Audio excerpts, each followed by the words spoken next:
बिस्मिल्लाहिर्रहमानिर्रहीम। अस्सलाम वालेकुम। उर्दू कहानी मरकज़ पर आप सबको खुश आमदीद। चचा बांझ मर्द था। चची को मौका मिलता तो शेरनी की तरह गरजती। चचा घोंचू बनकर घर से निकल जाता। मैं पढ़ी लिखी थी, सब समझती थी। मैंने 6 महीने लगाकर चचा का ब्रेन वॉश करना शुरू किया, साथ साथ चचा का इलाज भी करती रही। मगर 6 महीने बाद चचा ने सबसे पहले मेरी ही होश उड़ा दिए। उस रात मेरे वालिदैन हयात न थे, इसलिए मैं चचा के साथ ही रहती थी। मेरे वालिदैन विरसे में मेरे लिए बहुत ज़्यादा जायदाद छोड़ कर गए थे, इसलिए माली हालात से मैं कमज़ोर न थी। और जब मेरे वालिदैन की हादसाती मौत हुई तब मैं 10वीं जमात में थी, इसलिए इतनी छोटी भी न थी कि मेरी जायदाद को कोई हथिया सकता। फिर मेरा चचा मुझसे बेहद मोहब्बत करता था, लेकिन मेरी चची बड़ी सख्त मिजाज थी। जब भी चचा को मेरे पास बैठा देखती तो न जाने उसे क्या बेचैनी लग जाती। चचा को यूं खा जाने वाली नजरों से देखती कि वो नजरें चुराकर फौरन से मेरे पास से उठकर घर से बाहर निकल जाते। मुझे बड़ी हैरत होती। फिर मुझे भी कहती, तेरा चचा बड़ा घुन्ना मीसना और घोंचू है, इससे जरा दूर रहा कर, वरना बहुत पछताएगी। मेरी चची की बात मुझे समझ नहीं आती थी। वो क्यों मुझे चचा से दूर रहने का कहती थी, हालांकि वो मेरा चचा था। एक ही तो सगा रिश्ता था मेरे पास। और चची को न जाने क्या खार थी कि कभी भी हम चचा भतीजी को एक जगह बैठने नहीं देती थी। मुझे यहाँ आए हुए 2 माह हुए थे, क्योंकि 2 माह पहले मेरे वालिदैन जब जिंदा थे तो मैं शहर में ही रहती थी, लेकिन उनके हादसाती मौत के बाद मुझे यहाँ आना पड़ा। जहाँ मेरा गांव था वहाँ से शहर करीब था, इसलिए मैंने कॉलेज में जब दाखिला लिया तो चचा ही मुझे छोड़ने जाते और लेने आते थे। लेकिन मेरी चची से ये भी बर्दाश्त न था। मुझसे कहती, हमने तुम्हारा ठेका नहीं ले रखा, तुम्हारा चचा अगर तुम्हें छोड़ने और लेकर आने की ड्यूटी निभाएगा तो कारोबार कब करेगा। तुम्हारे बाप की तरह मेरे शौहर के पास जायदादें नहीं हैं कि बैठकर खाता रहे। मैंने कहा, चची आपको पैसों की जरूरत है तो मैं आपको दे देती हूँ, हर वक्त क्यों ताने देती रहती हैं चचा को। मैंने तो झगड़ा खत्म करने के लिए बात कही थी, लेकिन मेरी चची तो मेरे सर के बालों को आने लगी। कहने लगी, तुम्हारे एहसान की जूती नहीं चाहिए हमें।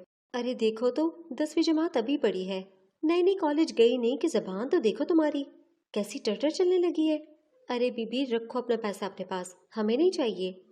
मुझे चची की सोच पर अफसोस हुआ था। बहरहाल चचा मेरे साथ ही खड़े थे।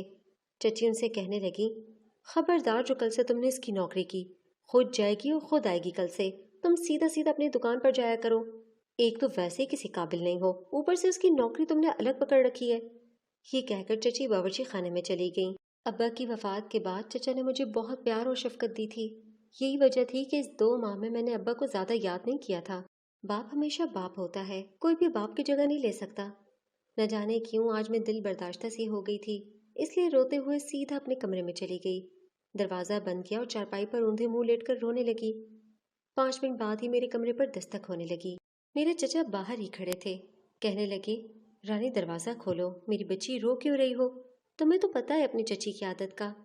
लेकिन मेरे आंसू नहीं थम रहे थे, मैं हिचकियों से रो रही थी। मेरे अब्बा रोजाना मुझे स्कूल छोड़ने जाते थे और लेने भी वही आते थे। जब भी मैं स्कूल जाती तो मेरा बैग पकड़कर अपने कंधे पर डाल लेते थे। कहते थे, तुम मत उठाओ, इतनी सी तो जान है तुम्हारी।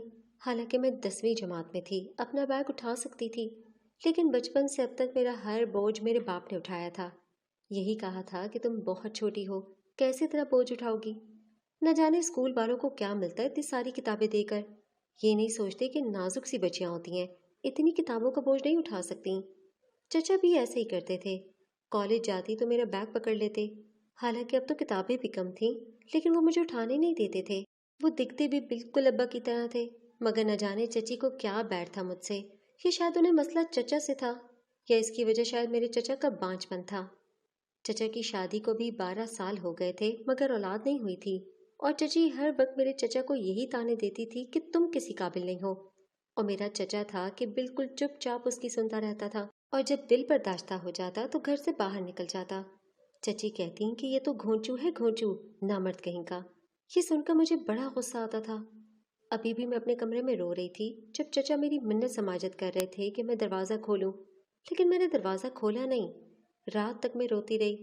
मैं भूख से भी नडाल हो रही थी, लेकिन मेरा दिल नहीं चाहा कि चची के हाथ का पका खाना भी खाऊं। चचा मेरी मिन्नत समाजत करते रहे कि मैं खाना खा लूं, मगर मैं तो कमरे से बाहर ही नहीं गई थी। रात के 2 बजे तक भूख से मेरी हालत खराब हो गई। तब मैंने अपने कमरे का दरवाज़ा खोला और मैं बाहर आ गई। चाचा के कमरे का दरवाज़ा बंद था। मैं किचन में आ गई। मेरी भूख से बहुत बुरी हालत हो रही थी। फ्रिज खोल के देखा तो खाने को कुछ भी मौजूद न था। भूख से मेरी हालत ऐसी थी कि मैं रोने लग गई थी। मैंने फ्रिज बंद किया और पलट कर देखा तो किचन के दरवाजे के पास चचा खड़े थे। कहने लगे, भूख लगी है? मैं रोने लगी। मैंने कहा कि आपकी बीवी मुझे बहुत ताने देती है, मुझे शहर में मेरे घर पर छोड़ दें, मैं अकेली रह लूंगी। ये कहकर मैं फूट फूट कर रोने लगी। मेरे चचा ने मेरा सर अपने कंधे पर लगाया, मेरा सर थपथपाने लगे। कहने लगे कि मैं उस औरत से वैसे भी बहुत तंग हूँ, लेकिन मैं क्या करूँ, मैं भी मजबूर हूँ। फिर उन्होंने मुझे किचन में एक कुर्सी पर बिठा दिया, मुझे पराठा बना कर दिया, साथ में ऑमलेट बना कर दिया। कहने लगे, पेट भर कर खाओ। सच पूछो तो तुम भूखी थी, इसलिए मुझसे भी ठीक से खाना नहीं खाया गया। मैंने तो बचा हुआ खाना फ्रिज में रख दिया था, लेकिन वो है ना डाइन, मेरी बीवी, उसने उठाकर पड़ोसियों में भिजवा दिया। कहने लगी, तुम्हारी भतीजी में इतनी ही अकड़ है तो रहे भूखी। ये सुनकर मुझे चची पर और भी गुस्सा आने लगा था। चचा कहने लगे, बेटा तुम उसकी बातों को बुरा मत मनाया करो, उसकी आदत ही कुछ ऐसी है, ये औरत वैसे भी नाशुक्री है। लेकिन एक बार तो जो हुआ मैंने अपनी चची को खरी खरी सुना दी थी। उसने बात ही ऐसी की थी। हर वक्त चचा को नामर्द होने के ताने देती रहती थी। कहती थी कि बांझ मर्द है, मुझे एक औलाद तक न दे सका, और अब इस भतीजी को मेरे सर पर लाकर बिठा दिया है ताकि मैं इसकी गुलामी और नौकरी करूं। ये मेरा ही हौसला है कि मैं तुझ जैसे मर्द के साथ जिंदगी गुजार रही हूँ। मेरे चचा चुपचाप सारी बातें नजरें झुकाए सुन रहे थे। मुझे इतना गुस्सा आया। मैंने कहा कि चची, आपको शर्म नहीं आती? आपके दिल में जो आता है बोल देती हैं। जरा भी एहसास है कि वो आपका शौहर है, और शौहर की इज्जत और एहतराम क्या है हमारे दीन इस्लाम में। मेरी बात सुनकर वो कहने लगी, ज्यादा मेरी माँ मत बनो, समझी? मैं अच्छी तरह से जानती हूँ कि मैं क्या कह रही हूँ। ऐसे मर्द इसी काबिल होते हैं कि बीवी की ऐसी बातें सुने। मैं मेडिकल की स्टूडेंट थी, इसलिए जब कॉलेज में गई तो एक बार अपने सर से इस बारे में सवाल पूछ लिया, क्या बांझ मर्दों का इलाज मुमकिन है? मेरा ये सवाल करना था कि मेरी पूरी क्लास में मौजूद लड़के और लड़कियां हंसने लगे। मैंने कहा, इसमें हंसने वाली कौन सी बात है, मैंने तो अपनी फील्ड के मुतालिक ही सवाल पूछा है। मेरी बात सुनकर सर ने कहा कि आपने बहुत अच्छा सवाल पूछा है, अब बैठ जाएं। और फिर तमाम स्टूडेंट को भी डांटा कि जब आप मेडिकल के स्टूडेंट हैं तो आपको इस तरह के भी हर मसाइल पर सवाल पूछने का हक है।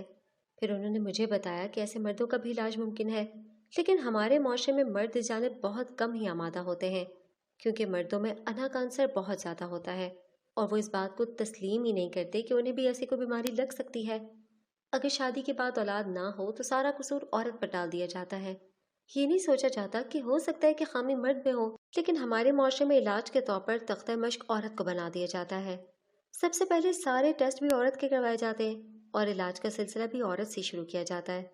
जब औरत हर लिहाज से ठीक होती है तो बजाय मर्द अपना टेस्ट और इलाज करवाए, वो खामोशी इख्तियार कर लेता है और सब्र का एक घूंट पीकर रह जाता है, और दुनिया वालों को यही नजर आता है कि मर्द ने ऐसी औरत को बर्दाश्त किया हुआ है। सर की बात बिल्कुल ठीक थी। हमारे माशरे में ऐसा ही होता है, लेकिन हमारे घर में ऐसा नहीं था। मेरी चची ने तो इस बात पर मेरे चचा का जीना हराम करके रखा हुआ था। हर वक्त उसे यही ताना देती रहती थी। उसमें इतना भी लिहाज ना था कि मैं उसकी भतीजी हूँ और इसी घर में मौजूद हूँ। मेरे सामने भी वो ऐसी बातें करती थी। मैंने पूरी तवज्जो अपनी मेडिकल पर लगा दी थी। दिन रात में पढ़ाई में मसरूफ हो चुकी थी। मेरी दिलचस्पी मेडिकल में बहुत ज़्यादा थी, इसलिए मैं सवालात भी बहुत ज़्यादा पूछती थी। मेरी चची की कड़वी कसीली सुनकर भी मेरे चचा मुझे कॉलेज खुद छोड़ने जाते थे, और लेने भी बाकायदगी से आते थे। मुझसे कहते थे कि तुम मेरे भाई की निशानी हो, मेरी जिम्मेदारी हो। मैं कहती कि आप मत आया करें, मैं छोटी बच्ची थोड़ी हूँ, बड़ी हो गई हूँ, मैं खुद आ जाऊंगी, आप मेरे लिए परेशान मत हुआ करें।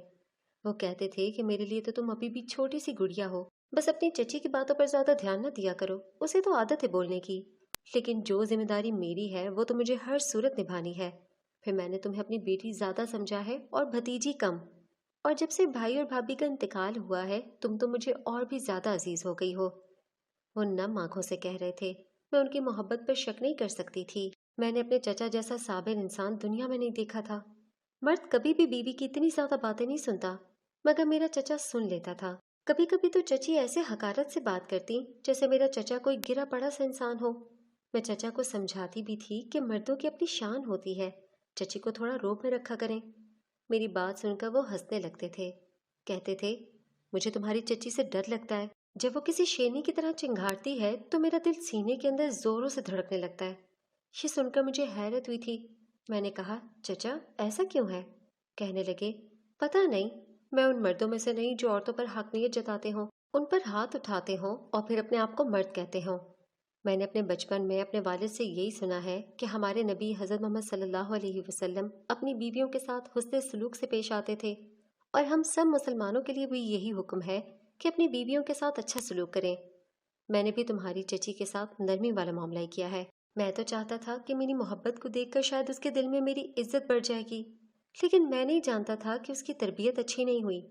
उसकी वालदा भी ऐसी ही बदजुबान औरत थी, और इसने भी वही तरबियत पाई है जिसे मेरा अच्छा अखलाक भी बदल नहीं सका। और फिर मेरी बीमारी की वजह से इसे मौका ही मिल गया। बाखुदा अगर मुझे अपनी इस बीमारी का इल्म पहले से होता तो मैं कभी शादी ही न करता। मुझे कोई शौक नहीं कि मैं किसी औरत की जिंदगी को बर्बाद करूं, लेकिन जैसे औरत को इस बात की खबर नहीं होती कि वो बांझपन की बीमारी में मुब्तला है, मर्द भी ये बात नहीं जानता। मैंने चचा से कहा कि आप इस चीज़ का इलाज क्यों नहीं करवाते, तो वो मुस्कुराने लगे। कहने लगे, डॉक्टर मुझे हैरत से देखेंगे, न जाने कैसे कैसे सवाल करेंगे। मुझे बड़ी अजीब सी शर्मिंदगी से महसूस होती है, इसलिए मैं उसका इलाज नहीं करवाता। मैं खामोश हो गई, लेकिन मैं जिस फील्ड में थी मैंने अपने असातिज़ा से इसके बारे में सवालात शुरू कर दिए थे। वक्त बड़ी तेज़ी से गुजरने लगा। मैं एमबीबीएस की डिग्री हासिल कर चुकी थी। मेरे चचा बहुत खुश थे। उस दिन तो चचा ने पूरे गांव में मिठाई बांटी थी कि मेरी बेटी डॉक्टरनी बन गई है। अब तो चची की जबान भी मुंह में रहने लगी थी, क्योंकि उसे यकीन न था कि मैं डॉक्टर बन जाऊंगी। वो समझती थी कि उसके ताने तशने सुनकर मैं अपनी पढ़ाई को खैराबाद कह दूंगी। मेरी पढ़ाई के दौरान उसने बहुत चाहा कि मैं पढ़ाई छोड़ दूं। बार बार चचा से कहती थी कि छोड़ो इसकी पढ़ाई को और इसके हाथ पीले करके निकालो इसे घर से बाहर, लेकिन चचा ने मेरा साथ दिया था। अब तो चचा मेरे लिए क्लिनिक बनवा रहे थे। कहने लगे, गांव में तुम पहली डॉक्टर होगी। मुझे भी बहुत खुशी हो रही थी कि मेरी काबिलियत इन गांव वालों के काम तो आएगी। लेकिन फिर उन्हीं दिनों चची ने फिर से घर में बहुत बड़ा तमाशा लगाया। इस बार तो चचा के ऊपर हाथ भी उठाया था। चची चचा को बेतहाशा मार रही थीं। जब मैं क्लिनिक से घर पर पहुंची तो ये सब देखकर अपनी चची को पीछे धकेला, चचा को बाजू से पकड़कर खड़ा किया। चचा की आंखों से आंसू बह रहे थे। मैंने चची से कहा कि तुम्हें शर्म नहीं आती अपने शौहर पर हाथ उठाते हुए। वो कहने लगी, शौहर ऐसे नामर्द हों तो ऐसे शौहर पर हाथ उठाते हुए मुझे शर्म नहीं आती। न जाने क्यों मुझसे ये बात बर्दाश्त नहीं हुई थी। मैंने एक जोरदार थप्पड़ अपनी चची के मुंह पर मार दिया। मैंने कहा, निकल जाओ यहाँ से, तुम इस काबिल नहीं हो कि इस घर में रह सको। जिस मर्द का खा रही हो, पी रही हो, जो शख्स तुम्हें पाल रहा है, इतने सालों से तुम्हारे खर्चे उठा रहा है, उसे तुम नामर्द कितनी आसानी से कह देती हो। मैंने चचा से कहा कि आप इसे तलाक दे दें। ऐसी औरत कभी भी घर बसाने के काबिल नहीं होती।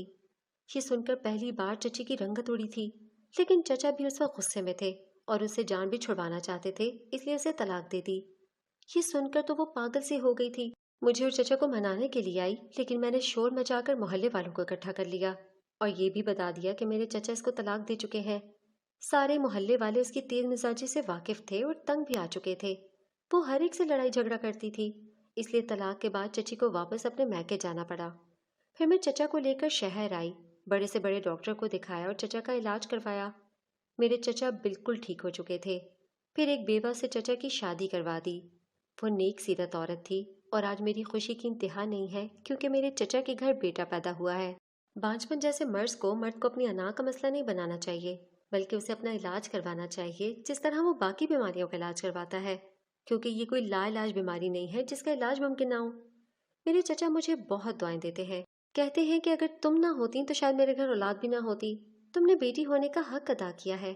वो मुझे अभी भी बहुत प्यार करते हैं, अपनी बेटी से ज्यादा मेरी बात को अहमियत देते हैं, और मैं खुद को खुश